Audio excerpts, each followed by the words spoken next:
terrible period of time. You all know what happened in 1917. That's over 100 years ago. With that, I'd like to introduce, if I might, Dr. Birx, if you could come up, and then Admiral, you'll come up, and between the two of you, you'll explain the entire process and how much progress we've made and where we're going. Thank you very much.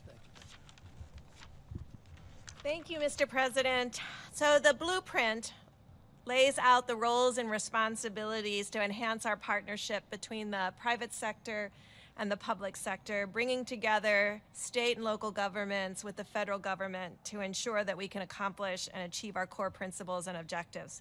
We can have the first slide. The core elements of the testing plan include both three elements: robust diagnostic testing plans developed in partnerships with state, and I just really want to thank the governors and the health officials, both at the state and local levels, who've been working with us day and night to work through these issues, and also all the laboratory directors in many of the states, as well as the American Society for Microbiology, who've been working with us to ensure that the plans were efficient and effective. Within the robust diagnostic testing plans, it was really unlocking the full capacity of the state, increasing the number of testing platforms. We now have multiple tests for different platforms, increasing the ability to collect samples, increasing testing and laboratory supplies, and ensuring that we work together to make sure that every client receives the tests that they need. This is added with timely monitoring systems. And what do I mean by that? It's systems where we bring together the ability to not only diagnose the symptomatic, but proactively and interactively work with individuals that we know are at higher risk.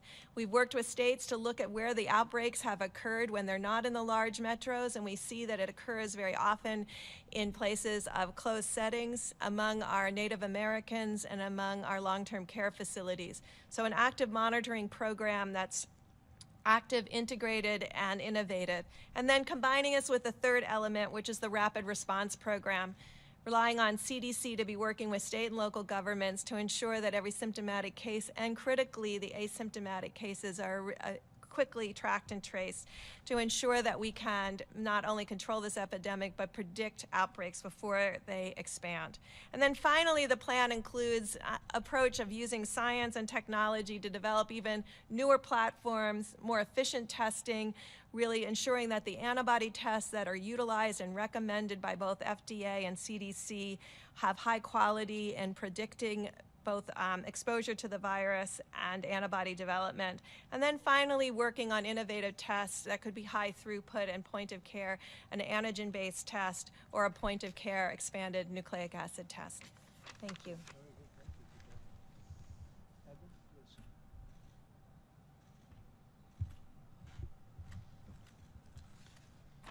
Thank you, Mr. President, and thank you, Ambassador Birx.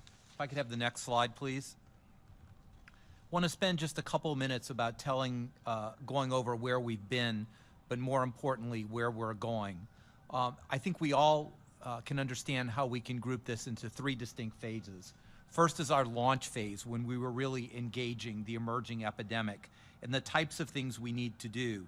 For example, mobilize the private sector to develop, test, and have EUAs. And I think you know over the past 2 months, the FDA has issued 67 emergency use authorizations, which is far outpacing anything that has been done or could ever been imagined. Galvanizing the research community in the commercial labs. The reason why we're here with ACLA Labs having done about 3 million tests is because of that day when it was galvanized by the President and the Vice President. We also set models in the community. Those first community-based testing sites that were federally supported and really under the direction of the U.S. Public Health Service, people who had been in Japan testing people on the Diamond Princess to assure that it would be done right and it would be done safely for everyone involved. Then we moved to really scaling. That phase was very, very important because we knew we needed to be at an immense scale to enter the third phase about supporting opening again. This again, for example, a lot of my life is about swabs. It was enhancing the production capability of a small company in Maine called Puritan that you'll hear a whole lot more about, that is sort of the swab provider for the country, but also because of the FDA actions and the actions of scientific community being able to broaden the types to spun polyester. So U.S. Cotton can now come in and start delivering within the next couple of weeks 3 million swabs per week of a different type. It also did things like expanding the community-based testing sites. Whereas we started small with the commercial partners, you see today, right now, we have 73 of this 2.0 sites going to 110. And very importantly, this demonstrated the model. And 68% of those sites are in communities of moderate or high social vulnerability, and 22% are in the highest social vulnerability communities, so that we can make sure the testing gets where it needs to be. You've just heard that that could be expanded to thousands of sites. And finally, stage 3, which is very exciting, coordinating with governors to support testing plans and rapid response programs. Over the past week, a multidisciplinary team from the White House, HHS, FDA, FEMA, has met virtually with multidisciplinary teams from every state, Puerto Rico and the District of Columbia, to understand what their testing aspirations are and to make sure that we can meet those demands. We're going to have another round of those calls this week, but as we talked about earlier today, we will be able to supply every state with the supplies and the tests that they need that will dramatically increase the number of tests we've done to this point. And just to give you an idea, the supplies that we will be providing to states, the minimum that we're supplying to states is approximately double in that month than the Republic of Korea has performed in the 4 months to now accumulated, to give you an idea of the amount of testing that we're going to be doing. So I'm very excited right now as we complete this ecosystem with the large reference labs, the LabCorp and Quest providing the very high throughput, large-scale testing, the galvanizing of the hospitals and academic labs that Dr. Birx has done by a machine-to-machine understanding and promoting that with the governors, and of course using point-of-care testing when and where that's so very important to stop outbreaks or in remote areas like in the Indian Health Service or in Alaska. Thank you, Mr. President.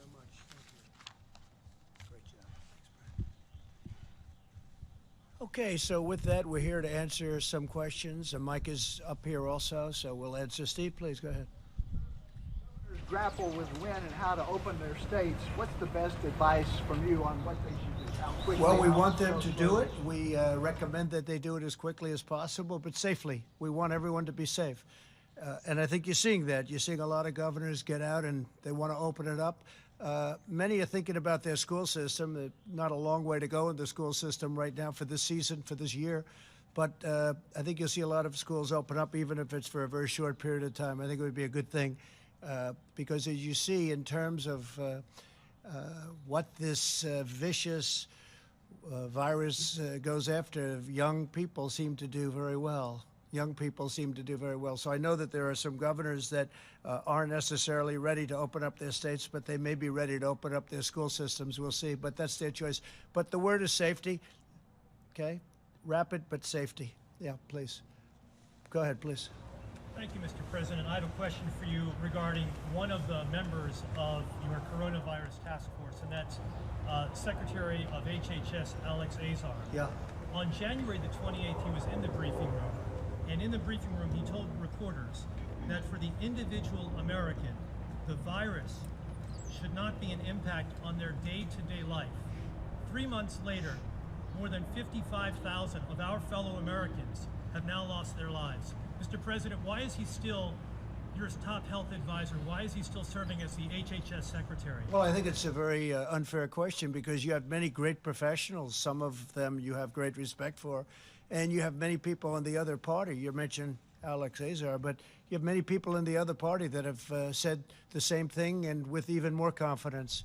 So a lot of people didn't get that right. I was very fortunate, whether it was through luck or whatever, that we closed the border. We put a ban on China other than our citizens coming in. We had our citizens. You can't keep out American citizens.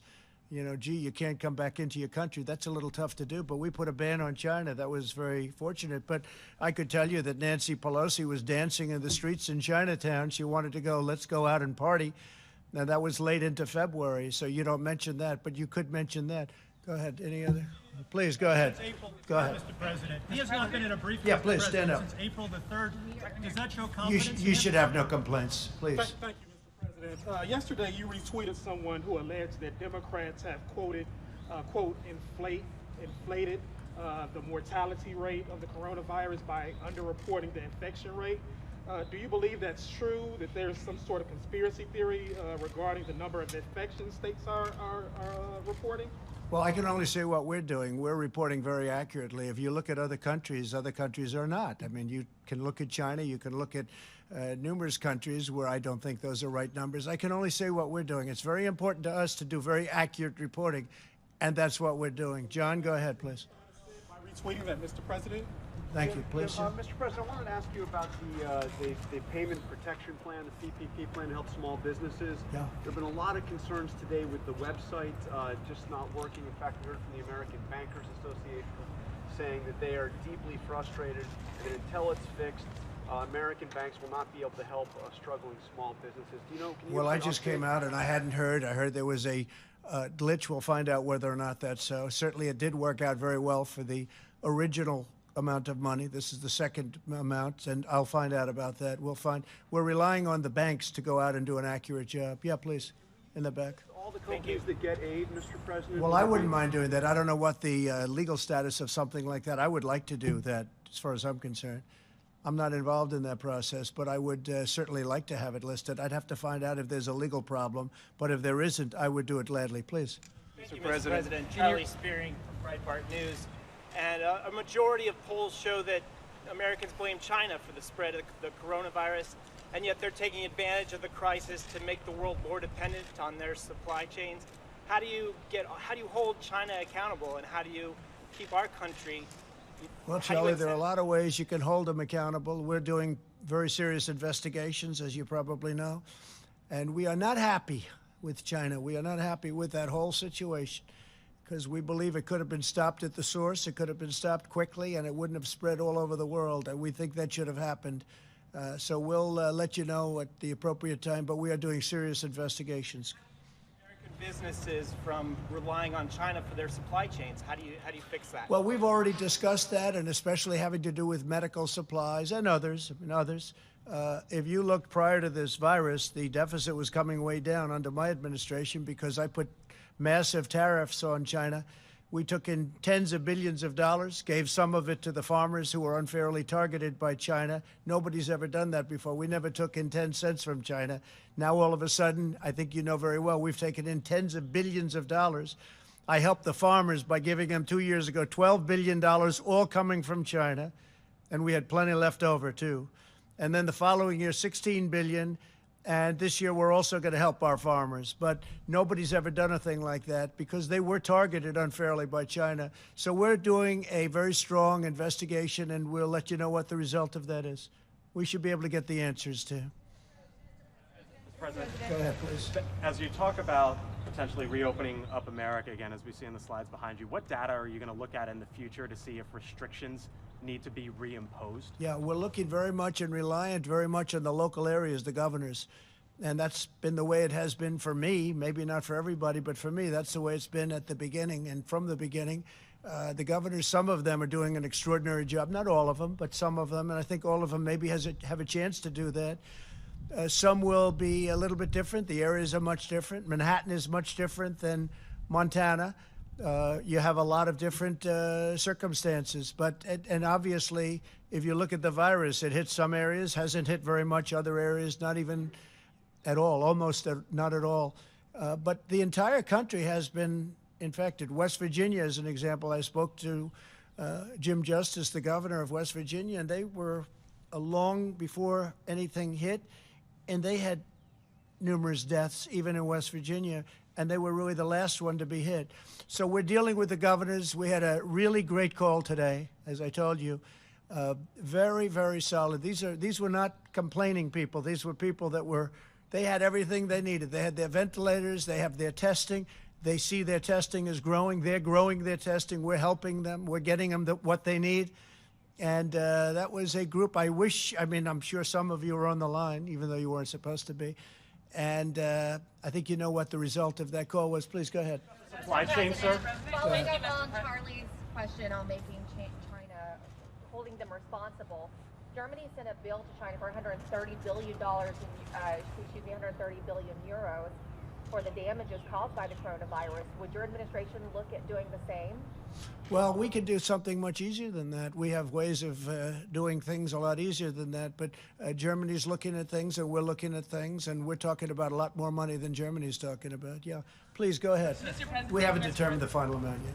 Thank you, Mr. It's President. very substantial. If you look at the world, I mean, this is worldwide damage.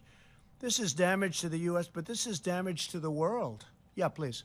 Thank you, Mr. President. Attorney General William Barr directed federal prosecutors to watch out for state and local officials that might be violating the Constitution by some of their stay-at-home orders. What's the strategy there? Will the federal government sue local authorities? Or Well, you'd have to ask Attorney General Barr, but I think he wants to see, like everybody, he wants to see people get back and wants to see people get back to work. He doesn't want people to be held up when there's no reason for doing it. In some cases, perhaps it's too strict. He wants to make sure people have their rights and they maintain their rights, very importantly. So a lot of people would agree with him, but you'd actually have to ask that question specifically from a legal standpoint to Attorney General Barr. federal government suing state It would officials? depend on the state. It would depend on the circumstances of the state. I mean, some states are, perhaps a little early, and some states are a little bit late. And the Attorney General, I read that, and I saw that, and frankly, the Attorney General doesn't want to have rights taken away because, there are some people, they're not allowed to open up a store, or they're going to lose their livelihood. And by the way, that causes death also between all of the things that happen, and this has been a big study. The fact that people aren't allowed to have their freedom causes a tremendous amount of problems, including death. So that's what he's talking about. Please, in the back. Maryland and other states, Governor Larry Hogan specifically said they've seen a spike in people using disinfectant after your comments last week. I know you said they were sarcastic. I can't imagine why. I can't imagine why. Yeah. Take any responsibility? No, if I don't. were No, to I die? can't imagine. I can't imagine that. Yeah, go ahead, please. President, Dr. Anthony Fauci says that we need to increase testing by double it at least, and so does the Rockefeller Foundation. When are we going to be doubling testing? It doesn't really matter what they say there, and we just left him. We just had a meeting, but because we're going to have much more than double it very soon.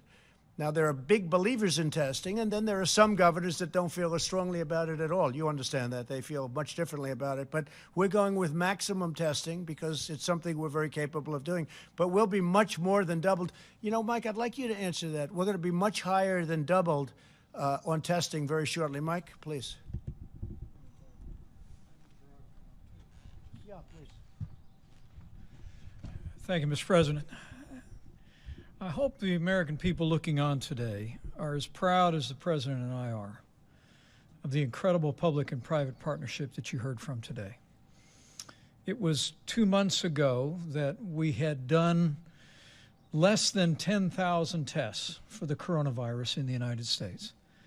But because the President brought together these incredible commercial labs, brought together the best-known retailers in America, now, Mr. President, we have 5.4 million tests. And as you said earlier today, we've done more than 200,000 tests in a single day. As we met with governors today, I sense the enthusiasm among governors for the way that testing is scaling all across the country. And we assured them on the call today that we're going to continue to directly partner with them to make sure that all of the resources you heard about today continue to be expanded. But I want to ask Admiral Giroir, who is literally working day in and day out with the governors, to describe some of the numbers for exactly where we will be. We're north of 5 million tests done now. It is remarkable to think of the pace of acceleration. But Admiral, maybe you could speak about exactly when we will reach the point that some of the experts say that they think we need to be at, whether that be 300,000 tests a day or 500,000 tests a day. But what's remarkable to me as a layperson, Mr. President, is because of this partnership you've forged, we're almost there, and we'll be there very, very soon for the American people. But everyone who is as anxious to see America reopen as this president and our entire administration are should know that the three-phased approach that the President outlined 10 days ago, we believe, and I believe increasingly governors understand around America, that we have a sufficient amount of testing today for every state that qualifies to enter phase one to begin to reopen their economies. But, Mr. President, with your permission, I'll just ask Admiral Giroir to give some specific numbers about how quick, for all that we've done, how much more quickly you'll see an expansion of testing because of the partnership that you witnessed again here today. Thank you, Mr. President, Mr. Vice President. The number of tests that need to be done depends on the state level. You understand that places where there's high virus circulating will need many, many more tests. Places that do not have high virus circulating may need less tests. But let's just assume Dr. Fauci was talking about a 4 million per month number, which was sort of a week ago where we are. So we will, according to the governor's plans for next month, we will easily double that 4 million number. We will have over 20 million swabs that we're going to send out. We will have over 15 million tubes of media. We have all the tests matched, machine to machine, in a focused area. We've gone state by state and understand that.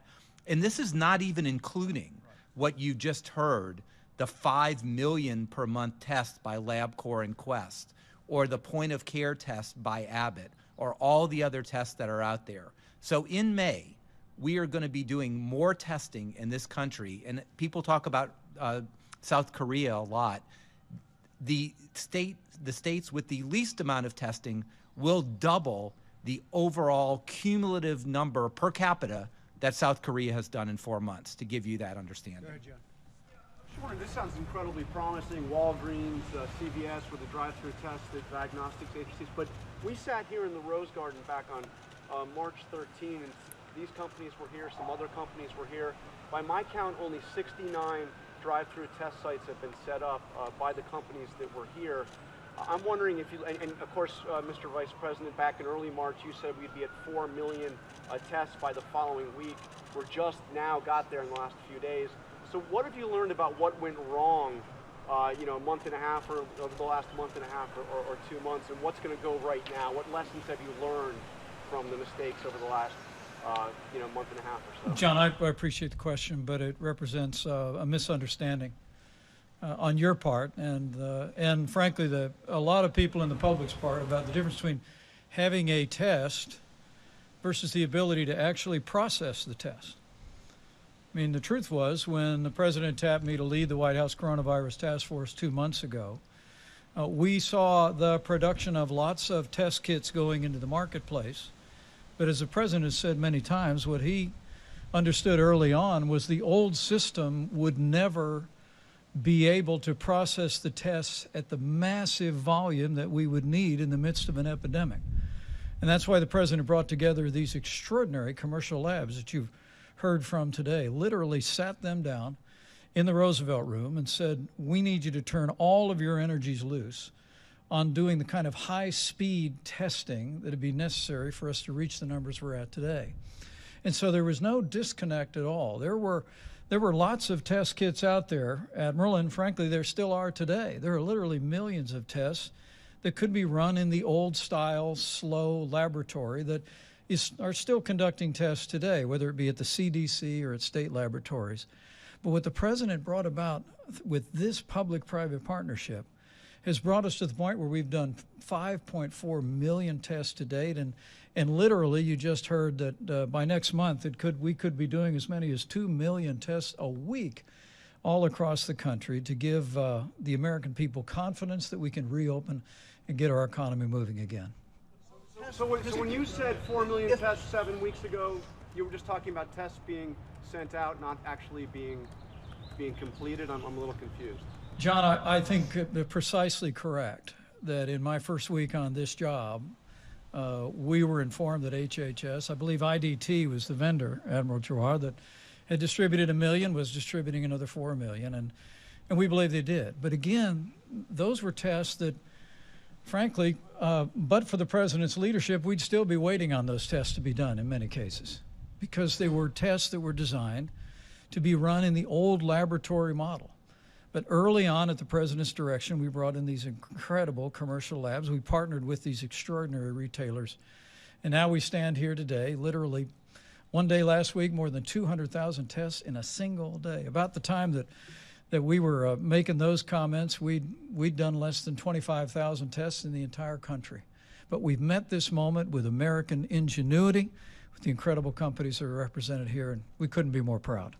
Follow up, Mr. I President. think it's very important to know, and this you can get from any other country, I think, if they're being honest. Not only do we have the most testing in the world by far, but we have by far the best testing. OAN, please go ahead. Mr. President, thank you. As I'd like to switch gears and talk about General Flynn. There are reports circulating now that he may well be fully exonerated this week. If that were the case, is there any reason why you would not bring him back into the administration? I will only say this. I think that General Flynn is a wonderful man. He had a wonderful career, and it was a disgrace what happened to General Flynn. Let's see what happens now. But what happened to General Flynn should never happen again in our country. What happened to other people should never happen again in our country. What happened to your President of the United States should never again be allowed to happen. Go ahead, please. Mr. President, thank you. Today, one of your top economic advisors, Kevin Hassett, he said that the U.S. is likely to experience a 20 to 30% decline in the GDP in the second quarter, the worst since the Great Depression. Do you agree with that assessment? I don't know, but I can tell you the third and the fourth quarter in particular are going to be, I think, spectacular. We were talking about it with the executives. I think we're going to have a phenomenal third quarter. Nobody, except one country can be held accountable for what happened. Nobody's blaming anybody here. We're looking at a group of people that should have stopped it at the source. But so what happens in second happens in second. What we are doing is, I think you're going to see a big rise in the third, but you're going to see an incredible fourth quarter, and you're going to have an incredible next year. I think you're going to have a recovery. Look, they were just telling me inside, and it's fact, I built the greatest economy with the help of 325 million people. I built the greatest economy in the history of the world. And one day, because of something that should have never been allowed to happen, we had to close our country, we had to close our economy.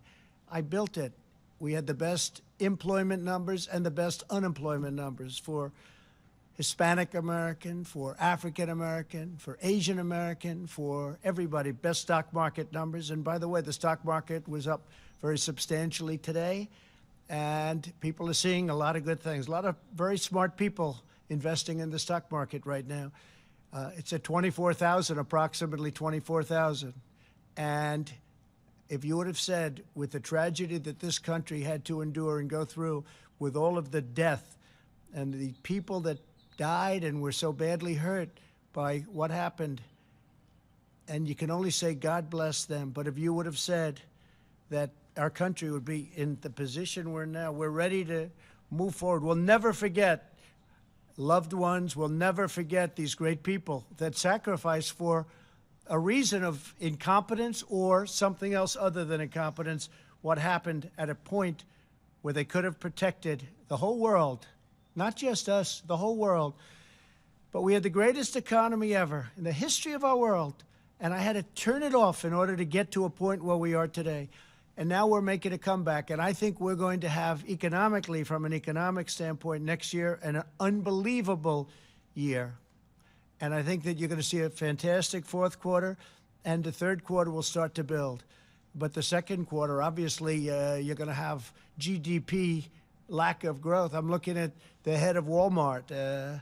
What a job Walmart's done in going through something. I mean, they were doing yeoman's work, including getting us millions of really very, very protective outfits. And I mean, the job that Doug and Walmart did was incredible. Millions of outfits, And those are high quality. I've seen them. Those are high quality. That's what we need. So people have stepped up to the plate. I think we're going to have a really good, I think it's going to start building. I think it's going to build fast. I think it'll be a tremendous, tremendous comeback. And, you know, so I say, I built the greatest economy with all of the people that helped me and all of the people in this country. We built the greatest economy the world has ever seen, and we're going to do it again. And it's not going to be that long. Okay. Yes, please, go ahead. Mr. President, opening up the country, how long will you keep up the travel restrictions for Europe? Well, we're looking at that, and it depends on how long it's taking Europe to heal. Italy is starting to make a comeback. I'm very happy to see that with my friend, the Prime Minister. It's tragic what went on in Italy and Spain and France and Germany, frankly, and every country over there. It's tragic. But we'll be looking at what's happening in Europe, and certainly we want to do that, and they want to do it too. They want to do it very badly. Yeah? Do you have any update on Kim Jong-un's health? Have you gotten any update on Kim Jong-un's health? Has he responded to your letter from March? On Kim Jong-un? I can't tell you exactly. Yes, I do have a very good idea, but I can't talk about it now. I just wish him well. I've had a very good relationship with Kim Jong-un. If I weren't president, you'd be in war. You would have been in war with Korea. You would have been in war with North Korea if I wasn't president. That I can tell you. He expected that. That I can tell you. I hope he's fine. I do know how he's doing, relatively speaking. We will see. You'll probably be hearing in the not-too-distant future. All right, one or two more.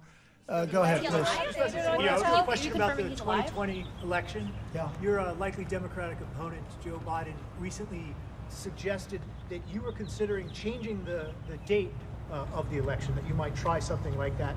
That's my first question. The second question I never even thought of changing the date of the election. Why would I do that? November 3rd. It's a good number. No, I look forward to that election, and that was just made-up propaganda, not by him, but by some of the many people that are working, writing little statements. I see all the time, statement made, you say so, statement made per Joe Biden, Sleepy Joe. He didn't make those statements, but somebody did. But they said he made it. No, let him know I'm not thinking about it at all, not at all. Okay, go ahead in the back, please. The bipartisan Senate Intelligence Committee came out with the fourth installment of its report. It concluded that Russia interfered in the 2016 elections and there was not political bias. Do you accept its conclusions? Oh, I don't know. I haven't seen the report. I haven't seen the report. Yeah, please, go ahead. President, nice to see you. I think you have a good relationship with North Korean leader Kim Jong-un. But last Saturday, Senator Graham, he mentioned in the Fox News, he interviewed, he said he didn't say anything last Saturday. Kim Jong-un Nobody knows where he is, so he obviously couldn't have said it. If you have this is breaking news. Yes. That Kim Jong-un made a statement on Saturday? I don't think so. Okay, go ahead. Let's do one more, please, in the back. If an American president loses more Americans over the course of 6 weeks than died in the entirety of the Vietnam War, does he deserve to be reelected? So, yeah, we've lost a lot of people, but if you look at what original projections were, 2.2 million, we're probably heading to 60,000, 70,000. It's far too many. One person is too many for this. And I think we've made a lot of really good decisions. The big decision was closing the border or doing the ban, people coming in from China, obviously other than American citizens, which had to come in. Can't say you can't come in, you can't come back to your country. I think we've made a lot of good decisions. I think that Mike Pence and the task force have done a fantastic job. I think that everybody working on the ventilators, you see what we've done there, have done unbelievable. The press doesn't talk about ventilators anymore. They just don't want to talk about them, and that's okay. But the reason they don't want to talk, that was a subject that nobody would get off of. They don't want to talk about them. We're in the same position on testing. We are lapping the world on testing, and the world is coming to us. As I said, they're coming to us saying, what are you doing? How do you do it? We're helping them. So, no, I think we've done a great job. And one person, I will say this, one person is too many. Thank you all very much. Thank you. Thank you. Why did American have to go to South Korea to get 500,000 tests?